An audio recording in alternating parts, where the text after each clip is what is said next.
Bakit? Sino ka? Sino ako? Bakit ako nabubuhay sa mundo? Ano ba ang misyon ko? Naitanong na rin ba ninyo ito sa sarili ninyo? Ako? Naitanong ko na minsan ito sa sarili ko. Sa kanlurang distrito ng Cayapa, dito tayo itinalaga ng Diyos nating mapagpala. Mga ibaloy, kangkalain, iuwak at kalanguya. Magkahalo-halong tribo, ngunit iisa ang ating inaadiga. Ang maghasik ng punla ng karunungan sa pahat na diwa ng mga kabataan. Sapagkat tayo'y guro, tinagurian at binasbasan ng ating may kapal. Minsan tinatanong ko ang sarili ko, ano nga ba ang misyon ko? Nagkamali ba ako sa pinasok ko? O sadyang ganito ang kapalaran ko? Di natin maikakaila sa mata ng madla, lalo na ngayong panahon ng pandemya. Mapalungsod man o mapaprobinsya, umaatungan, walang magawa, ekonomiya lalong bumaba. Ngunit sa distrito ng Cayapa, mga namamahala sama-sama sa pagpapakalma sa mga taong nawawalan na ng pag-asa upang patuloy sa paglaban at makamtan ang kapayapaan. Isang araw, dumating ang magandang balita sa larangan ng edukasyon dito sa distrito ng Cayapa na magmomodular na sa kabila ng pandemya. Mga guro inihanda ang module para sa mga bata, siniguradong may prenta.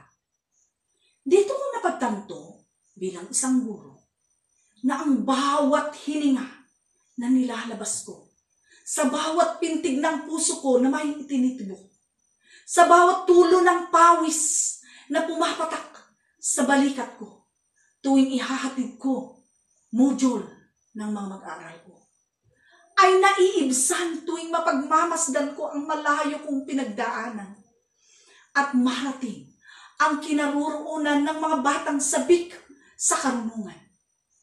Mga batang dahilan kung bakit ako nabubuhay.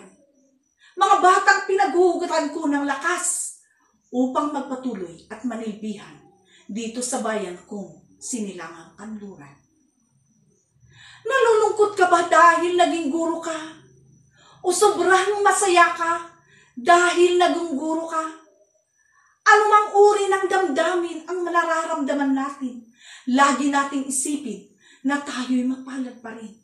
Sapagkat, alam ninyo, walang abogado, walang politiko kung wala kang guro na humulma nito. Ganyan ang buhay ng mga gurong sadyang pinili ng may kapal na sinusuportahan ng mga magigiting nating opisyal dito sa kanlurang Cayapa. Mula kay Mayura, sa iba't ibang ahensya at sa mga tagapamahala ng edukasyon, umaarangkada, nagkakaisa para maisulong edukasyon sa Cayapa. Kayang-kaya Cayapa, tungo sa pagkakaisa, isulong natin ang edukasyon. Kayang-kaya mga guro, huwag tayong umurong, kundi sumulong. Edukasyon ay lalong umusbong. Saludo ako sa mga guro, gaya ko. Ipagpatuloy natin ang ating mga tungkuling ginagampanan.